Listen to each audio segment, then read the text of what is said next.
た昇竜拳ふっ波動拳叩き潰してやるぜ。全集中水の呼吸水面切り。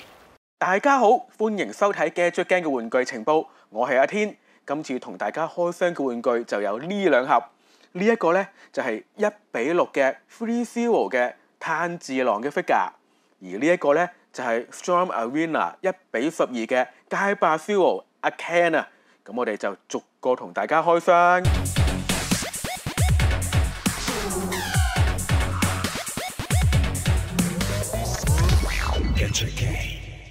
咁呢一盒咧就係 Storm Arena 嘅街霸 Zero 嘅1:12嘅阿 Ken figure。咁咧其實佢呢個 Storm Arena 咧就係呢個 Storm Collectible 嘅副線，係一個比較親民啲嘅售價，而個 size 咧亦都去到1:12，變細隻咗，係我哋平時玩開嘅 SHF 啊嗰啲玩具嘅 size 嚟嘅。咁咧個價有幾親民咧？話俾你聽。如果你係預訂嘅咧，就係198；如果你係之後出咗貨至買咧，都只不過係218嘅啫。好明顯，我諗有玩開呢啲1:12街霸 figure 嘅人咧，都知道有另一個品牌就叫做 Jada 嘅，都係玩開街霸噶啦。呢個咧就係 Jada 嘅1:12嘅 figure。咁咧其實你睇到大家咧都係玩一個比較平價入門級嘅親民價錢啦，咁 Jada 嗰啲咧802、800啦，因為睇佢 size 唔同啦，角色都唔同啦。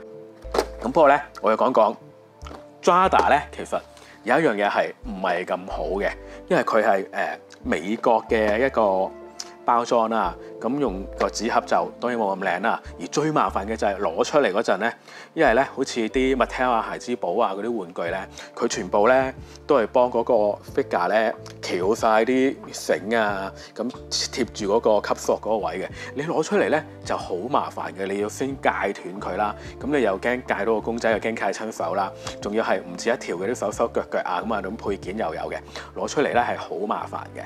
好啦，咁呢個咧，其實咧，因為我係冇阿 Ken 個盒啊，咁就攞呢個盒嚟做一個比較俾大家睇嘅。咁咧，其實咧呢個咧就唔開嘅。咁我會攞翻一個Jada 嘅阿 Ken 出嚟，同埋呢個 Storm Arena 嘅阿 Ken 出嚟做比較嘅。咁我哋而家就開咗呢個先。好嗱，街霸嘅 figure 咧，佢哋都會有一張底紙係跟嘅。咁無論係SHF 啦，或者 Jada 啦都有嘅。咁而家 Storm Arena 呢個都有嘅。咁攞出嚟啦。阿 Ken 嘅配件咧，其實就唔算好多嘅。咁又有一個本體啦，咁有一個替換嘅頭雕係唔同表情啦。咁有4隻嘅造型手啦，咁啊係出呢個波動拳啊，擺出勝利 pose 等等啦。咁仲有一個咧係 effect 特效，係呢個升龍拳嘅 effect 件咧。咁另外咧仲有一個透明底座啦。喂，呢個座我要讚一讚先嘅。其實咧佢可動性好高嘅。咁有呢個升降高低係用咗齒輪啦。咁啊又方便你褪又實淨啦。咁咧呢個又可以多角度調校啦，呢個仲可以掹佢出嚟嘅，即係套住條腰嗰個位，你係可以去擺到好多 pose 嘅呢一個座。咁我幾中意呢一個座嘅，講真。咁啊陣間再示範下擺啲唔同 pose 俾大家睇啦，個座就咁咧。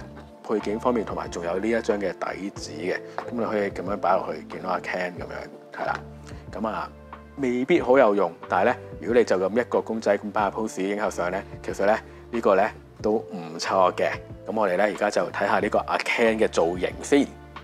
呢個街霸 Zero 嘅阿 Ken 咧都好忠於原著嘅，線條比較乾淨企理簡潔嘅，咁就沿用翻佢長髮紮辮嘅造型啦。你見佢嘅肌肉同埋佢嘅膚色咧，都係同原著一樣係比較白嘅。你見到佢手臂嘅肌肉咧，係呈現到嗰啲立體感嘅，係有嗰啲肌肉線條紋理嘅 detail 嘅，但係又唔會話好誇張。而佢紅色道袍咧，就做咗一啲塗裝，做翻啲陰影位嘅，咁啊更加有立體感。而個樣咧，亦都係比較後生同埋靚仔嘅，冇咁粗獷嘅。咁睇完阿 Ken 嗰個造型同塗裝啦，我哋而家咧就將呢個打正旗號係1:12嘅 Storm Arena 同埋佢哋過往 Storm 以往嘅 figure 咧嚟做一個對比。呢個人牙咧好明顯係高過阿 Ken 一橛啦。咁 Storm 嘅 figure 咧係比較大隻啲，個定價咧亦都係比較高啲啲嘅，當400零蚊至到600-700蚊咁啦。阿 Ken 咧1:12咧，只不過係218啫。講多次嚟預訂係198嘅。咁其實咧，你睇落去佢哋嘅做工咧，其實都唔係爭好遠嘅。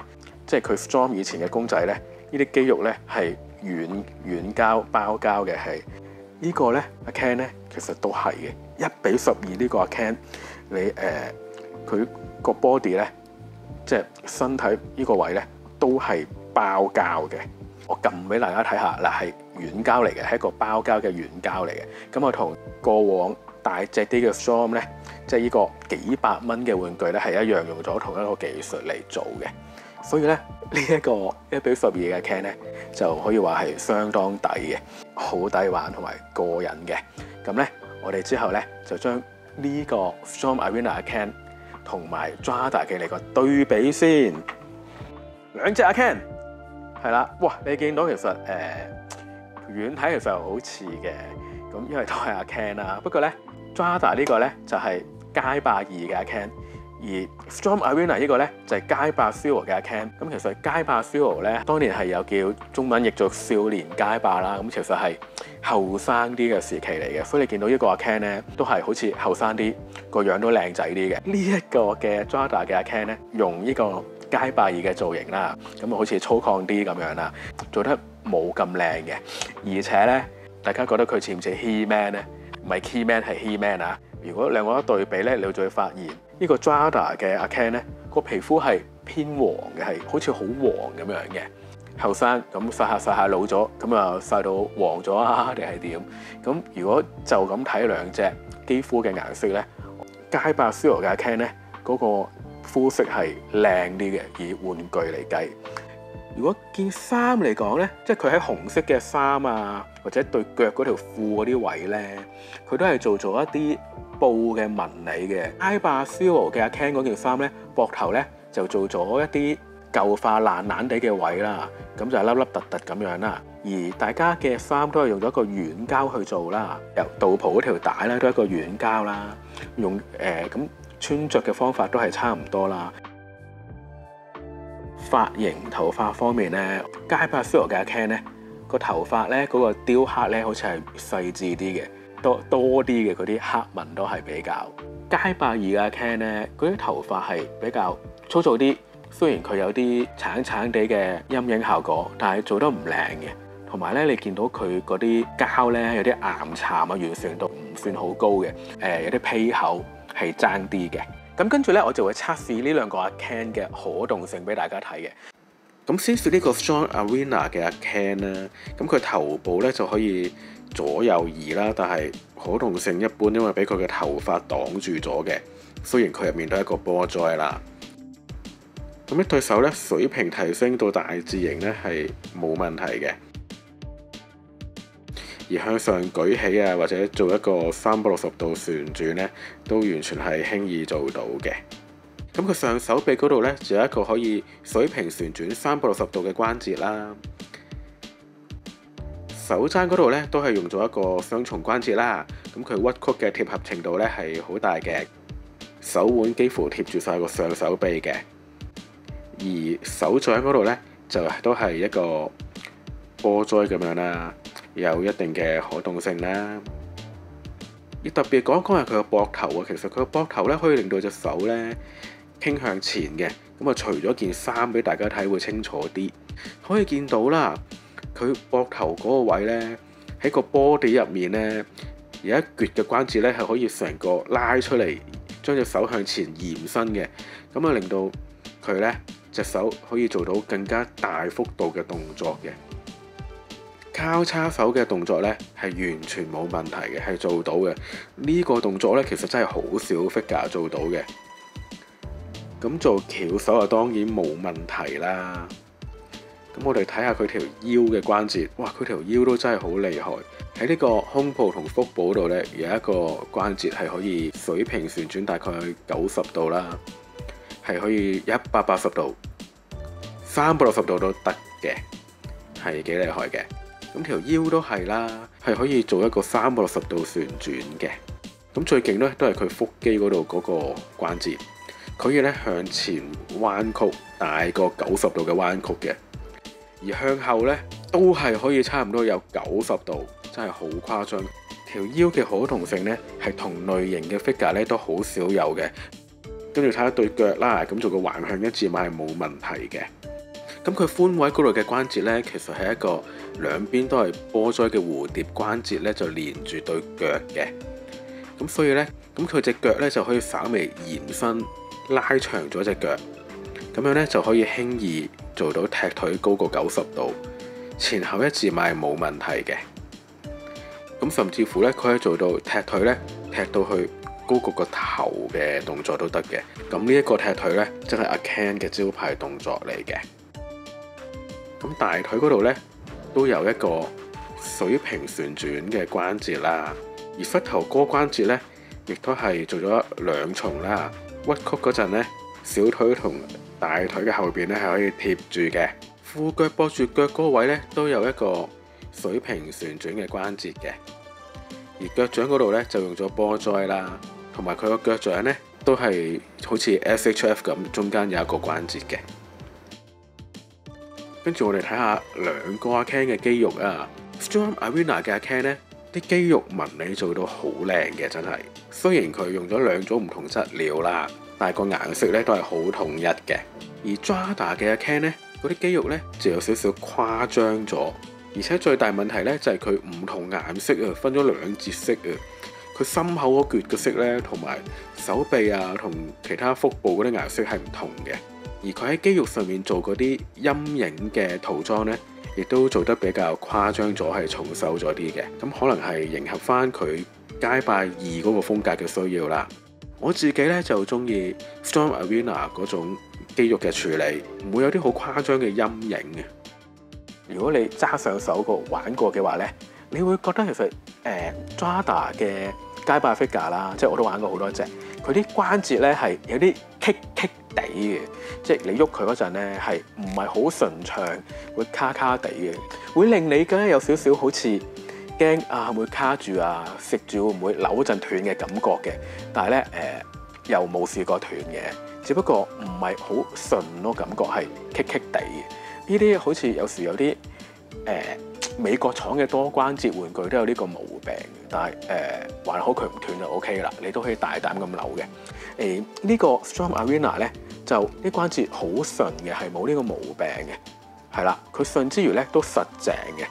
兩個阿 Ken 嗰個腳嘅接地性同埋個平衡度都做得好好嘅，做呢個踢腿動作咧都係可以自己企得穩嘅。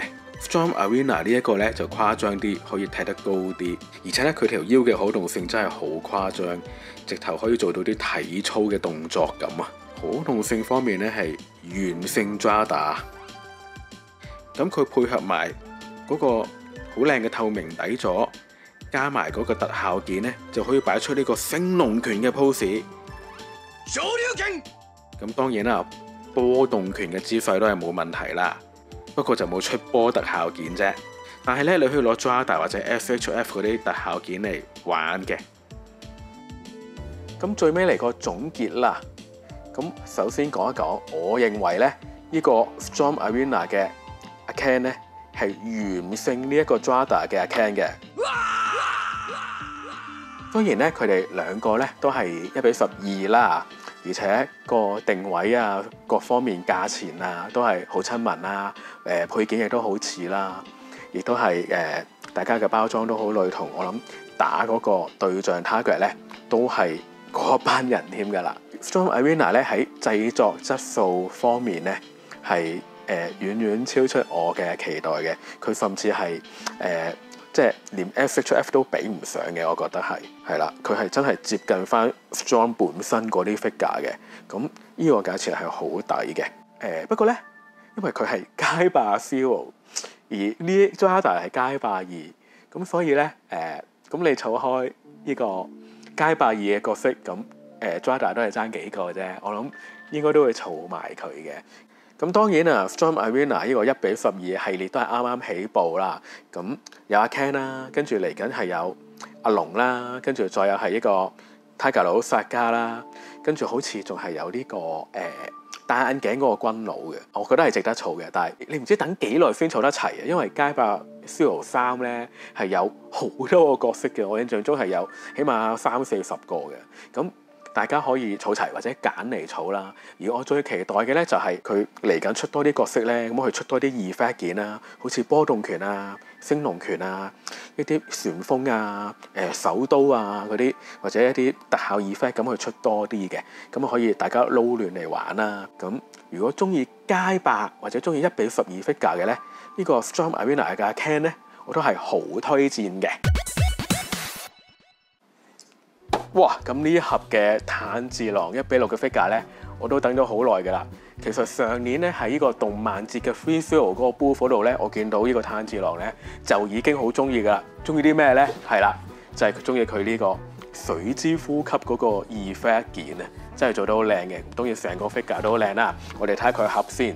咁咧佢用咗一個綠色嘅設計啦，咁充滿咗一個鬼滅嘅元素啦，有炭治郎個名啦。雖然個封面唔係插畫，係用翻公仔嘅，但係都係好靚仔嘅。咁睇下側邊啦，咁側邊又見到鬼滅啊、炭治郎啊，佢着咗袍嗰個樣啦。而喺另一邊嘅側邊咧，就係炭治郎除咗件袍着鬼殺隊制服嗰個造型嘅。咁前面呢度咧就係打開啦，咁可以喺呢個透明呢個位見到炭治郎個 figure 同埋佢有啲咩配件，咁都見到係好靚仔嘅。咁就攞佢出嚟啦。好啦，攞出嚟之後會見到，哇，係兩底嘅件嘅。咁攞晒出嚟咧，你會見到呢個炭治郎嘅配件咧係好豐富嘅。咁首先有一個好靚嘅本體啦。咁有一個日輪刀啦，咁日輪刀佢呢個咧劍刃咧係金屬嚟嘅，好有質感啦。咁亦都可以擺落呢個刀鞘嗰度嘅，套翻入去嘅。咁有呢個好靚嘅水之呼吸嘅特效配件啦，哇，其實都幾重手嘅呢個配件。咁就可以套把刀落去啦。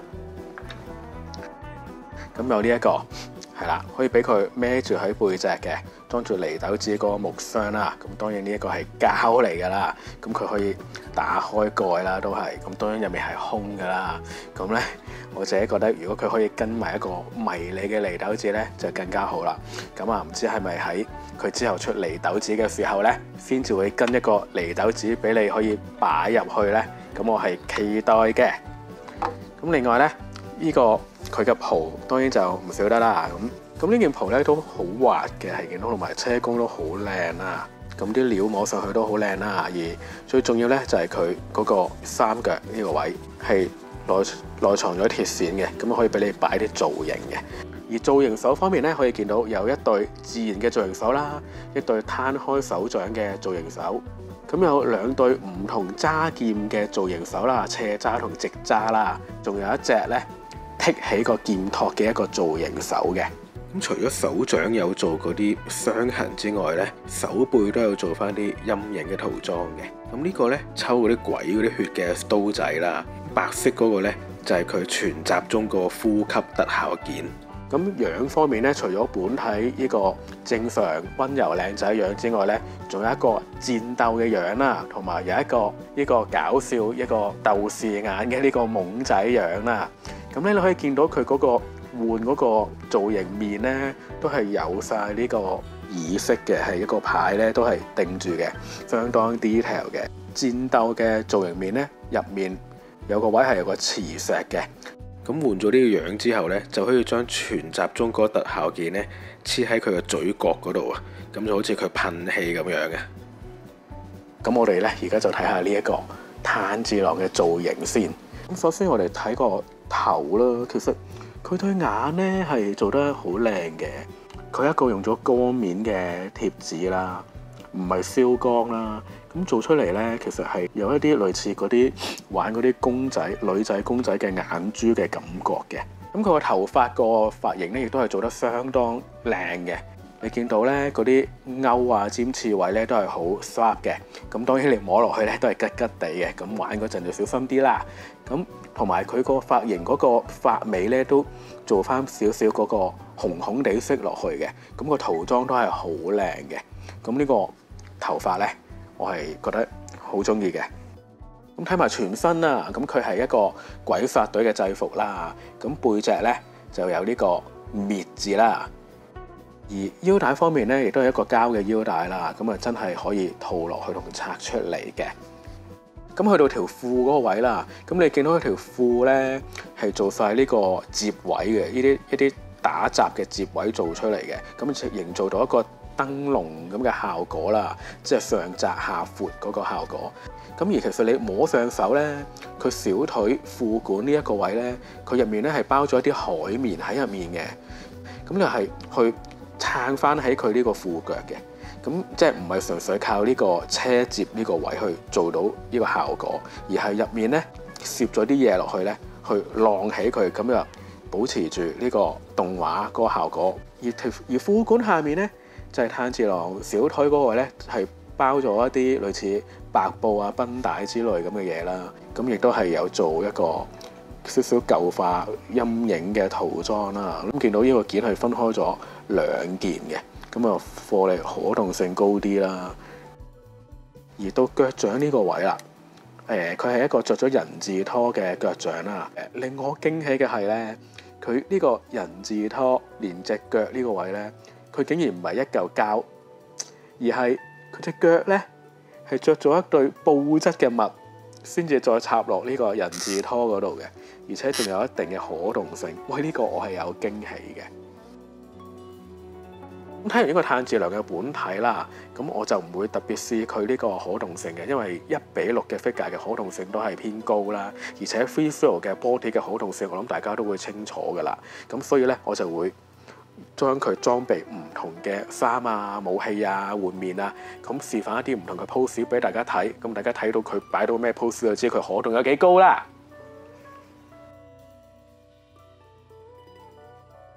咁最尾嚟個總結啦，咁其實呢個 Free Zero 嘅1:6炭治郎咧，我自己都係好中意嘅。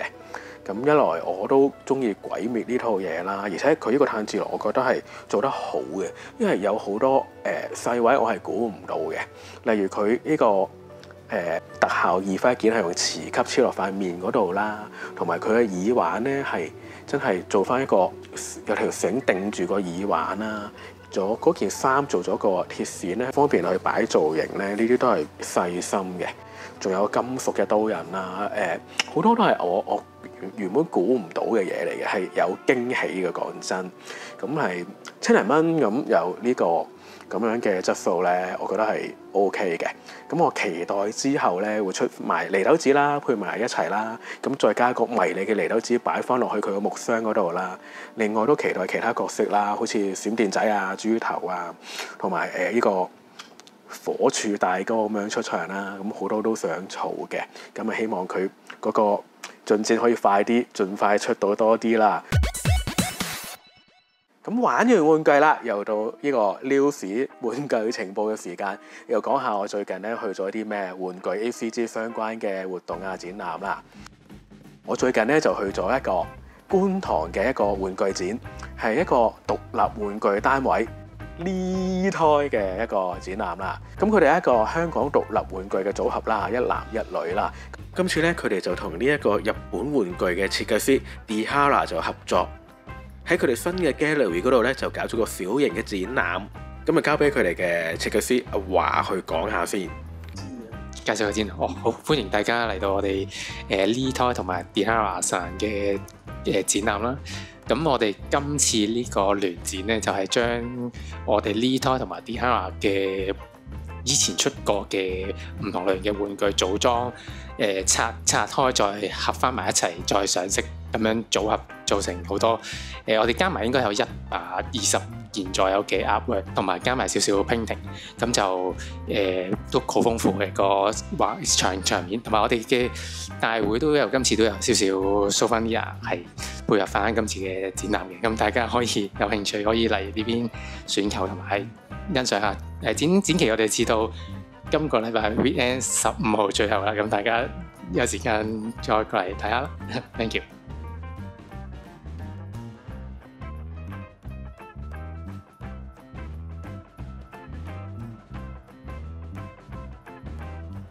佢哋嗰個展覽咧就去到6月15號嘅。